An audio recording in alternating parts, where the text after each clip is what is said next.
Hello everyone, welcome back to my channel. So today is part 5 of our psychiatry MRP, that is must remember point for our NOSET exam. So already हमने part 4 cover कर लिए हैं, part 4 तक हमारा most of the important topic cover हो चुके हैं. And जिन्होंने अभी तक साइकियाट्री बिल्कुल नहीं पढ़ी है उनके लिए बेस्ट है. इसमें आपका हर A to Z every topic cover हो जाएगा एंड द मोस्ट इंपॉर्टेंट जो पॉइंट है वो बेसिकली कवर हो जाएंगे. एंड जिन्होंने पढ़ रखा है उनका एक काइंड ऑफ रिवीजन हो जाएगा. ठीक है ना.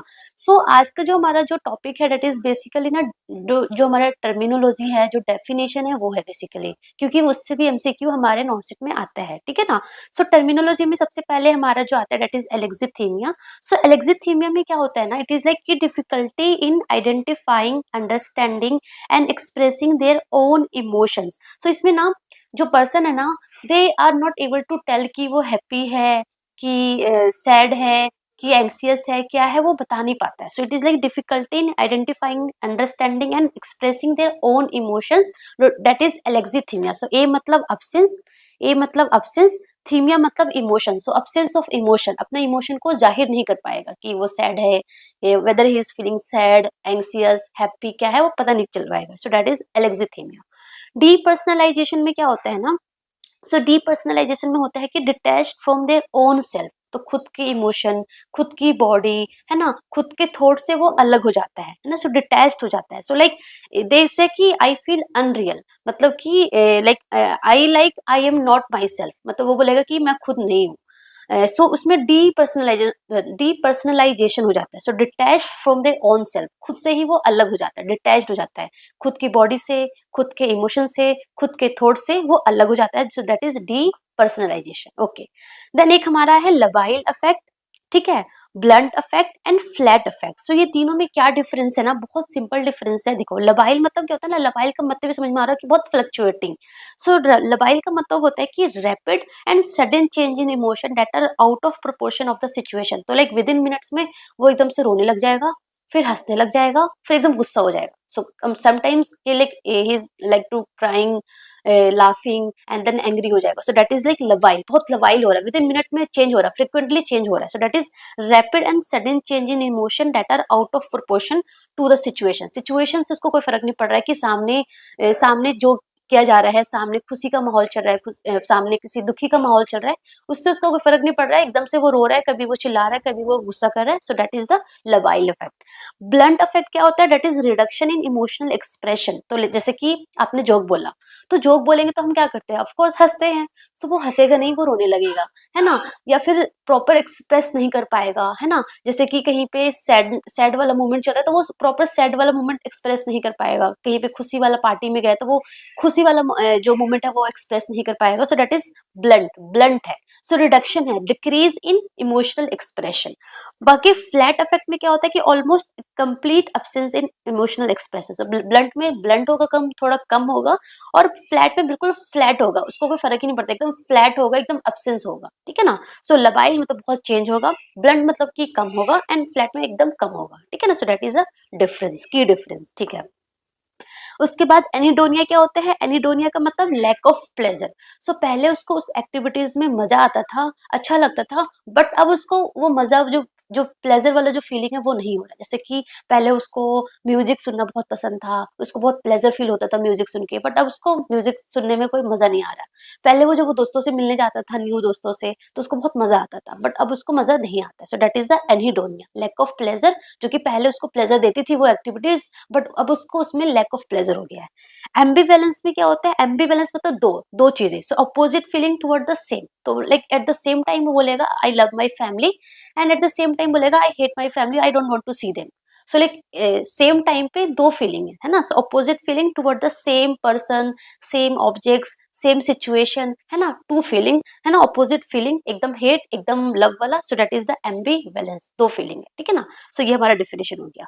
उसके बाद एक होता है डिलीरियम, एक होता है डिमेंशिया. तो यहाँ से हमसे क्यों क्या क्या आता है, फर्स्ट ऑफ ऑल डिलीरियम क्या है, it is very acute, very very important. It is acute reversible disturbance of consciousness and cognition. Very most important, consciousness में ही बेसिकली प्रॉब्लम होता है, and it is very very important, acute होता है and reversible होता है. Way as जो dementia है ना, डिमेंशिया क्या होता है, क्रोनिक एंड धीरे धीरे होता है. सो इट इज क्रोनिक है, प्रोग्रेसिव है, irreversible. It is irreversible decline in cognition function. तो डिलीरियम क्या है, कॉन्शियसनेस में प्रॉब्लम हो रहा है, एंड डिमेंशिया में कॉग्निशन वाला प्रॉब्लम हो रहा है. ठीक है ना. सो कॉग्निशन प्रॉब्लम कहाँ पे होता है, डिमेंशिया में, एंड कॉन्शियसनेस वाला प्रॉब्लम कहाँ पे होता है, डिलीरियम में होता है. सो डिलीरियम में लाइक अटेंशन डिस्टर्बेंस होगा, disorientation to time, place and person, reduced awareness of the environment, वो कहाँ पे है, कैसे आया है ना, इसका उसको पता नहीं रहेगा. And it is very acute onset होगा, like within hours to days में हो जाएगा. And it is fluctuating during the day. So sundowning phenomena देखने को मिलता है in delirium. Sundowning phenomena मतलब कि जो नाइट में वॉर्स हो जाता है, और जो डे टाइम में है वो फ्लक्चुएट होता है, कम होता है. तो so that is sundowning phenomena. ठीक है ना. एंड डिमेंशिया में आपको like it is the cognition problem, cognition functions है. सो लाइक मेमोरी प्रॉब्लम भी होगा. सो मेमोरी में basically recent memory first lost होगी, है ना. So recent memory first lost होती है. सो इसमें like agnosia, apraxia, ataxia, aphasia वगैरह देखने को मिलता है. सो एग्नोसिया में क्या होगा, object, sound and people. So inability to identify like जो familiar objects, familiar sound, familiar person को वो आइडेंटिफाई नहीं कर पाएगा. सो एग्नोसिया में आप उसको ये पेन दिखाओगे, ही नोज कि ये पेन है, पहले इसको पता था, बट अब वो आइडेंटिफाई नहीं कर पाएगा कि ये पेन है. So that is agnosia, inability to identify the familiar object. Apraxia में क्या होगा कि inability to perform the purposeful activity. So पहले वो ब्रश कर लेता था, बट अब वो ब्रश नहीं कर पा रहा है. उसका मसल स्ट्रेंथ है, मसल पावर सब कुछ बढ़िया है, कोई पैरालिसिस वगैरह नहीं है, still he is not able to do brushing, है ना. So that is the apraxia. Agnosia में ऑब्जेक्ट्स को पहचान नहीं पाएगा. अप्रेक्सिया में जो एक्टिविटीज है वो परफॉर्म नहीं कर पाएगा, despite of having like proper strength, proper muscle power, सब कुछ प्रॉपर है, स्टिल नहीं कर पाएगा. अटेक्सिया मतलब कि इनकोऑर्डिनेशन, है ना. So it is unsteady gait या फिर lack of coordination, you can say. ठीक है. अफेजिया मतलब कि इनएबिलिटी टू स्पीक. अफेजी बोलते हैं ना, अफेजिक पर्सन है, इनएबिलिटी टू स्पीक. प्रोसोपैग्नोसिया मतलब कि फेमिलियर फेसेस को आइडेंटिफाई नहीं कर पाएगा. सो फैमिली मेंबर्स को दिखाएंगे तो वो आइडेंटिफाई नहीं कर पाएगा कि ये मेरे पापा है, लाइक ये मेरे दादा है, whatever it is. So inability to identify the familiar faces, so that is known as prosopagnosia, right. Then anosognosia. So anosognosia में illness, inability to identify their illness और डिसेबिलिटी, लाइक उसका right arm paralysed है, but वो उसको नहीं identify कर पाएगा कि हाँ मेरा, वो बोलेगा नहीं मेरा right arm is normal. So that is known as anosognosia. उसके अलावा डिसआर्थरिया में क्या होता है, difficulty in speaking. So like articulate नहीं कर पाएगा. यहाँ पे क्या हुआ, इनएबिलिटी टू स्पीक. यहाँ पे उसका लाइक सेंसेस है, ही नोज कि क्या बोलना है, नॉर्मल इंटेलिजेंसी है, still inability to speak. Dysarthria में वो लाइक प्रॉपर आर्टिकुलेट नहीं कर पाएगा, है ना, कि प्रॉपर क्या बोलना है, वर्ड्स को कैसे जोड़ना है, वो प्रॉपर आर्टिकुलेट नहीं कर पाएगा. So that is dysarthria. ठीक है ना. डिलीरियम एंड डिमेंशिया में दोनों में जो न्यूरोट्रांसमीटर की डेफिशिएंसी होती है, that is acetyl choline. So acetyl choline की डेफिशिएंसी होती है डिलीरियम में भी और डिमेंशिया में भी. ठीक है ना. उसके बाद हमारा एक होता है जेंसर सिंड्रोम. सो जेंसर सिंड्रोम क्या होता है, कुछ नहीं, बहुत एक लाइन में आपको याद करना है. That is Ganser syndrome, that is dissociative disorder है. That it is also known as nonsense syndrome या फिर ब्लैडर डास सिंड्रोम. सो इसमें बेसिकली क्या होता है ना कि जेंसर सिंड्रोम जिसको होता है, वो पर्सन जो है ना, वो आपको अप्रोक्सीमेट आंसर देगा. ही नोज, मतलब वो आप क्वेश्चंस पूछेंगे उससे, आप जो भी क्वेश्चंस उससे पूछेंगे, he knows the answer, but वो एक अप्रोक्सीमेट आंसर देगा. Like when you ask 5+3, he says 9. How many leg, like dog के कितने लेग है, तो बोलेगा 5. सो लाइक अप्रोक्सीमेट आंसर देगा, अप्रोक्सीमेट एंड रॉन्ग आंसर देगा. So that is known as Ganser syndrome. So wrong and approximate answer देगा, very very important. उसके अलावा सीडो हेलुसिनेशन भी देखने को मिलता है, मतलब कि उसको पता है कि ये ऑब्जेक्ट नहीं यहाँ पे एग्जिस्ट करता है, बट स्टिल वो कहेगा कि मुझे लाइक मुझे भूत दिख रहा है ना. सो सीडो हेलुसिनेशन होगा. क्लाउडिंग ऑफ कॉन्शियसनेस हो सकता है, like confusion, disorientation and all. Conversion symptoms भी देखने को मिलता है, जैसे कि वो बोलेगा मेरा ये जो हैंड है वो पैरालाइज्ड हो रखा है ना. सीजर लाइक एक्टिंग करेगा. ठीक है ना. बोलेगा मेरे ये हाथ में सेंसरी, मतलब कुछ पता नहीं चल रहा मुझे. सो लाइक कन्वर्जन सिम्टम्स देखने को मिलेगा. एंड इमोशनल डिस्ट्रेस भी देखने को मिलता है, लाइक एंजाइटी, डिप्रेशन, स्ट्रेस, है ना. So that is Ganser syndrome. Most important, you have to know the approximate answer, कि वो अप्रोक्सीमेट आंसर देगा, that is known as Ganser syndrome. ठीक है. उसके अलावा अगेन कुछ डेफिनेशन है, दैट इज की एग्यूसिया. सो एग्यूसिया का मतलब होता है कंप्लीट लॉस ऑफ टेस्ट, है ना. So complete loss of taste is known as ageusia. Dipsomania, तो ये सारे जो है ना dipsomania, pyromania, kleptomania, trichotillomania. So इसमें क्या होता है ना, पर्सन के अंदर एक अर्ज आएगा एंड वो अर्ज आएगा तो वो जो एक्टिविटीज करेगा उस एक्टिविटीज के बाद उसको रिलीफ फील होगा, ठीक है ना। सो डिप्सोमेनिया में क्या है, डिप्सो तो बहुत सारा ड्रिंक करने का उसका मन करेगा। So irresistible urge to drink alcohol, बहुत amount, large amount of alcohol drink करेगा। So irresistible urge to drink alcohol, उसके बाद उसको थोड़ा रिलीफ मिलेगा। पायरोमेनिया मतलब कि फायर सेटिंग, तो मतलब उसका ये मन नहीं है कि मैं किसी को लाइक हार्म पहुंचाना चाहता हूँ या फिर ग्रजेस की वजह से मैं आग लगाऊंगा, बट उसको ऐसा मतलब अंदर से एक अर्ज आएगा कि यहाँ पे मुझे आग लगाना है, वो फायर सेट करेगा एंड आफ्टर दैट उसको एक अच्छा सा फील होएगा, ठीक है ना। So that is the fire setting behaviour, fire setting अर्ज आएगा फायर सेटिंग के लिए। क्लेप्टोमेनिया स्टीलिंग, क्लेप्टो मतलब स्टील करेगा, तो वो कहीं भी जाएगा, किसी भी शॉप में गया, किसी के घर पे भी गया, तो कुछ भी लाइक ऐसे बहुत अच्छी ऑब्जेक्ट नहीं, लाइक ऐसे नॉर्मल थिंग कुछ भी स्टील कर लेगा। कहीं गया पेन रखा तो पेन ले लेगा, तो ऐसा नहीं कि बहुत लाइक हाई फाई बहुत कॉस्ट इफेक्टिव चीजें होगा, नहीं, सिंपल चीजें भी, उसके मतलब की चीजें भी नहीं है फिर भी वो चोरी कर रहा है। सो दैट इज क्लेप्टोमेनिया, क्योंकि उसके अंदर एक अर्ज आ रहा है, जब वो ले रहा है तो उसको अच्छा लग रहा है। So that is kleptomania stealing. Trichotillomania मतलब कि क्या करेगा, pulling out here. So pulling out here, so here from like scalp, most common scalp से या फिर जो आईब्रोज हेयर को वो पुलिंग आउट कर देगा, ठीक है ना। So that is known as trichotillomania. So mania मतलब कि डिप्सोमेनिया, पायरोमेनिया, क्लेप्टोमेनिया, ट्राइकोटिलोमेनिया, ये मीनिंग याद करना। मोस्ट कॉमनली कौन सा हेयर, स्कैल्प वाला हेयर रिमूव करते हैं, ठीक है ना। उसके अलावा लाइक ये आईब्रोज वाले हेयर भी रिमूव करते हैं ऐसे पर्सन, ठीक है। उसके अलावा ओनियोमेनिया मतलब क्या है कि ओनियोमेनिया मतलब बाइंग द थिंग्स, मतलब उसको फाइनेंशियल प्रॉब्लम है या फिर उसको उस चीज की नीड नहीं है, स्टिल वो ऑनलाइन या फिर ऑफलाइन किसी भी शॉप पे गया, वो चीजें वो खरीदा जा रहा है, खरीद खरीद के रखा जा रहा है। सो दैट इज बाइंग, है ना। सो बाइंग का उसको बहुत सारा चीजों को खरीदने का अर्ज आएगा। सो लाइक जैसे कि हम इंस्टाग्राम या फिर कोई भी ऐप ऑन ऑन करते हैं तो उसमें चीजें आती है, तो हाँ ये भी ले लेते हैं, ये भी ले लेते हैं ना। So kind of that, but इसमें तो उनको लाइक फाइनेंशियल प्रॉब्लम भी है, वो चीज की नीड भी नहीं है, स्टिल वो बहुत सारी चीजें लेता जा रहा है। So that is oniomania, right. म्यूटोलोमेनिया क्या होता है, म्यूटोलोमेनिया मतलब कि खुद को म्यूटेट करेगा, मतलब कि इंजर और multiple mutilate once on body, तो लाइक सेल्फ हार्म बिहेवियर, है ना। सेल्फ सेल्फ हार्म बिहेवियर, तो लाइक आए दिन वो अपने हैंड कट करता रहेगा, है ना। सो दैट इज म्यूटोलोमेनिया, उसको फिर अच्छा फील होएगा, मतलब कोई वो नहीं है कि हाँ उसकी किसी ने मुझे डांटा या फिर कोई भी ऐसा डिप्रेशन में है इस वजह से खुद को हार्म किया, उसको एक अर्ज आ रहा है, उसने खुद को हार्म किया, उसको अच्छा फील हो रहा है। सो दैट इज म्यूटोलोमेनिया, ठीक है। उसके बाद हमारे पास 3 डेफिनेशन है, that is dissociative amnesia, dissociative fugue and dissociative identity disorder. So dissociative amnesia में क्या होता है ना कि it is the inability to recall the important personal information, so basically traumatic और स्ट्रेसफुल इवेंट। सो अमनेसिया मतलब कि वो जो एक पर्टिकुलर एपिसोडिक थिंग है वो भूल गया है। सो अमनेसिया मतलब भूल गया। So inability to recall the important personal information, let's suppose basically जो स्ट्रेसफुल वाला इवेंट होता है ना उसको भूल जाएगा। लेट्स सपोज किसी का एक्सीडेंट हुआ है, सो उसको आगे क्या हुआ पीछे क्या हुआ everything he knows, but the accident वाला जो पार्ट है वो भूल गया है। So that is known as dissociative amnesia, भूल जाना।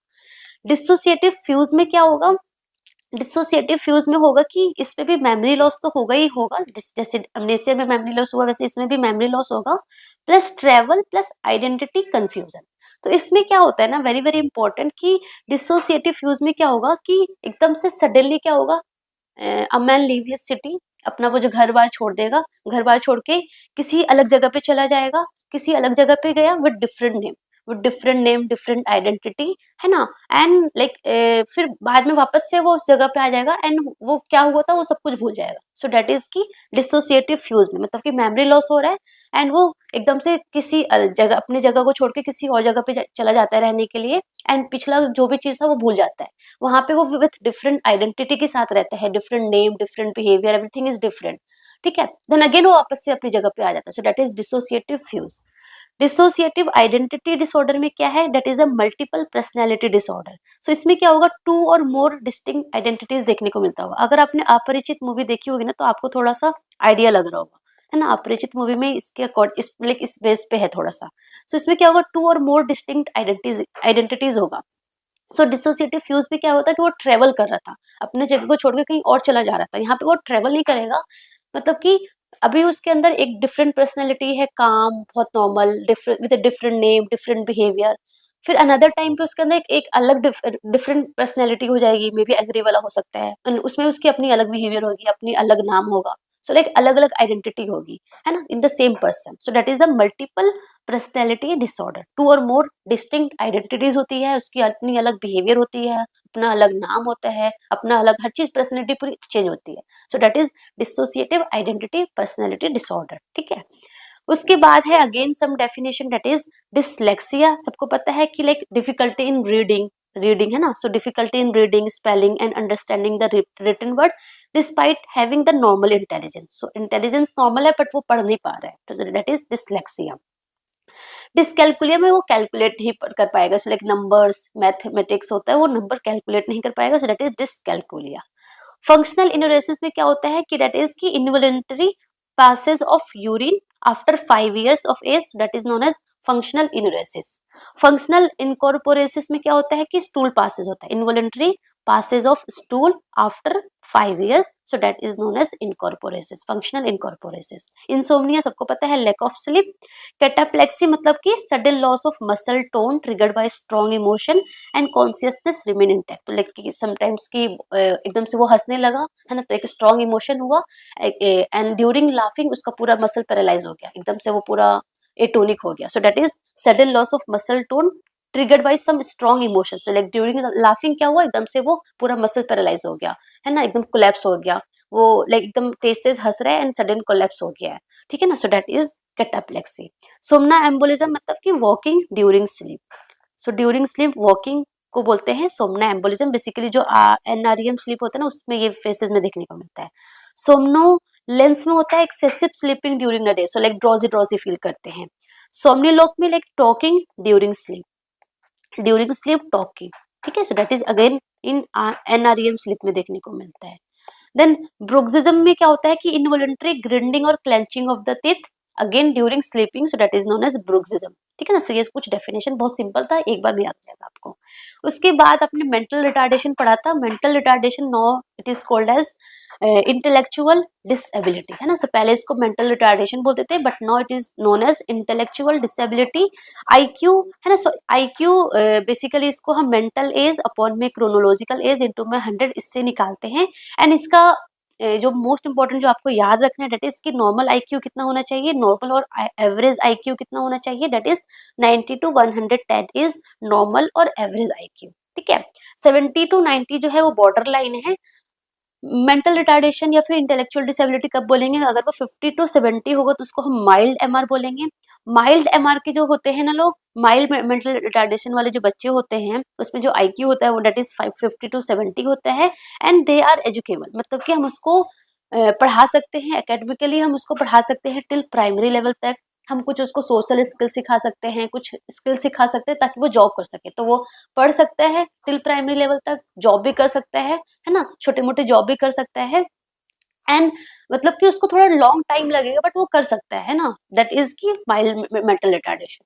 मॉडरेट 35 to 50 इज मॉडरेट, इसमें ट्रेनिंग की नीड है, तो उसमें लाइक वो उतना एकेडमिकली उतना पढ़ नहीं पाते हैं बट विथ प्रॉपर ट्रेनिंग के थ्रू वो जो छोटे मोटे स्किल्स है वो कर सकता है, छोटे मोटे जॉब वो कर सकता है। सो ट्रेनिंग ट्रेनिंग वाले लोग होते हैं। 20 to 35 जो है वो सीवियर है, इसमें सुपरविजन की नीड होती है, तो लाइक ये तो पढ़ भी नहीं सकते हैं, कोई स्किल्स भी नहीं कर सकते हैं, इनको सुपरविजन की नीड है, मतलब कि they can do the self care, self care वो कर सकते हैं विथ प्रॉपर सुपरविजन, तो वो खा सकते हैं, they like elimination and all need proper कर सकते हैं। ठीक है ना, साफ सफाई वगैरह लाइक खुद का कर सकते हैं बट उनको एक सुपरविजन चाहिए। ठीक है, लेस देन 20 मतलब प्रोफाउंड एंड इट इज मतलब कि लाइफ सपोर्ट, मतलब फुल्ली डिपेंडेंट है, आपको लाइक उनको खिलाना पिलाना एवरीथिंग आपको करना पड़ेगा, सो फुल्ली डिपेंडेंट है, so that is less than 20 वाले। ठीक है ना, सो ये हमारा ये आपको नंबर्स याद करने हैं। And coming to autism spectrum disorder.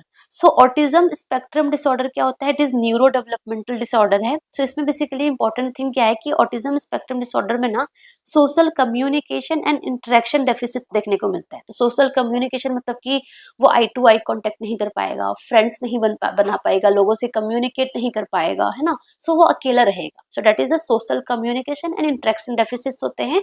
Plus restricted behaviour होता है, तो लाइक उसको एकदम फुल्ली ऐसे रेस्ट्रिक्शन होगा कि मैं इतने बजे ही सोऊंगा, इतने बजे ही उठूंगा, इतने बजे ही खाऊंगा और यही खाऊंगा। सिर्फ एक पर्टिकुलर डिश बोलेगा कि डेली में आलू तो डेली में पोटैटो ही खाऊंगा। सो लाइक रेस्ट्रिक्टेड बिहेवियर होता है and repetitive behaviour. So like repetitive behaviour में लाइक ऐसे शोल्डर श्रग करेगा, फ्लैपिंग ऑफ हैंड करेगा, आई ब्लिंकिंग करेगा। So that is the repetitive behaviour कुछ करता है। उसके अलावा लैंग्वेज डिले हो सकता है या नहीं भी हो सकता। सो इट इज प्लस माइनस, ठीक है। उसके अलावा टिक डिसऑर्डर। सो टिक डिसऑर्डर में क्या होता है, it is sudden rapid recurrent non rhythmic movement और वोकलाइजेशन। तो मोटर टिक भी होते हैं। मोटर टिक में जैसे कि आई ब्लिंकिंग करेगा, शोल्डर श्रग करेगा, ठीक है ना, हैंड फ्लैपिंग करेगा। सो दैट इज मोटर टिक। उसके अलावा वोकलाइजेशन में वोकल टिक बोलते हैं। सो वोकल टिक में लाइक कि वो ऐसे grunting, sniffing, throat clearance, coughing, कुछ ऐसा साउंड प्रोड्यूस करेगा। So that is the tic disorder, ठीक है ना। So it means it is sudden होगा, rapid recurrent and non rhythmic movement of muscle या फिर वोकलाइजेशन वाला, ठीक है। उसके अलावा क्लेन लेविन सिंड्रोम में 3 सिंड्रोम देखने को मिलता है। That is hypersomnia. तो उसको लाइक ऐसे 18 to 20 hours in a day सोएगा। सो लाइक पूरे दिन में 24 आवर्स ही तो होते हैं, उसमें से भी वो 18-20 आवर्स, उससे भी ज्यादा सो सकता है, मतलब पूरे पूरे दिन सो सकता है वो। हाइपरसोम्निया होता है। हाइपरफेजिया में बहुत सारा खाएगा, basically carbohydrate rich diet and hypersexuality. So ये 3 फिनोमेना को बोलते हैं क्लेन लेविन सिंड्रोम। तो ये आपको याद रखना है, ठीक है ना। So that's all about today. And हमारा लास्टली एक पार्ट होगा part 6। And part 6 will be very very important again. क्यों? क्योंकि उसमें हम साइकोथेरेपी, मतलब जितने भी साइकियाट्रिक मेडिसिन है, anti psychotics, anti depressions, mood stabilisers, anti anxiety, lithium and psychotherapy, everything will discuss in very the important point regarding that, ठीक है। इसके बाद जब हमारा पार्ट 6 कंप्लीट हो गया, फाइनली हमारा एमआरपी ऑफ साइकियाट्री कंप्लीट हो गया, तो जिन्होंने बिल्कुल नहीं पढ़ रखा है साइकियाट्री, उनके मतलब ये पढ़ के वो आराम से एग्जाम में नॉर्सेट में जो एमसीक्यू आएगा वो कर सकते हैं। इसके बाद जो मेरी नॉर्सेट मिनी मॉक टेस्ट जो आई हुई ऑलरेडी, तो उसमें नॉर्सेट मिनी मॉक टेस्ट में लाइक अब मैं क्या करूंगी कि साइकियाट्री से रिलेटेड एमसीक्यूज में प्रैक्टिस करवाऊंगी। क्यों? क्योंकि बहुत सारे लोगों का ये डाउट है कि हम लाइक हमारा थ्योरी तो कंप्लीट है, स्टिल हम एमसीक्यू कर नहीं पा रहे हैं, तो इसलिए मैं एमसीक्यू प्रैक्टिस करवाऊंगी in my NORCET mini mock test series में, है ना। सो अगर आपने मेरी NORCET mini mock test series join कर रखी है, देखा होगा, तो आपको समझ में आया होगा, है ना। तो अब जो उसमें स्टार्ट होगा दैट इज साइकियाट्री से रिलेटेड स्टार्ट होगा after completing part 6 of MRP of psychiatry, ठीक है ना। So that's all about today. Thank you so much, all the best. लगे रहो, जमे रहो, पढ़ते रहो।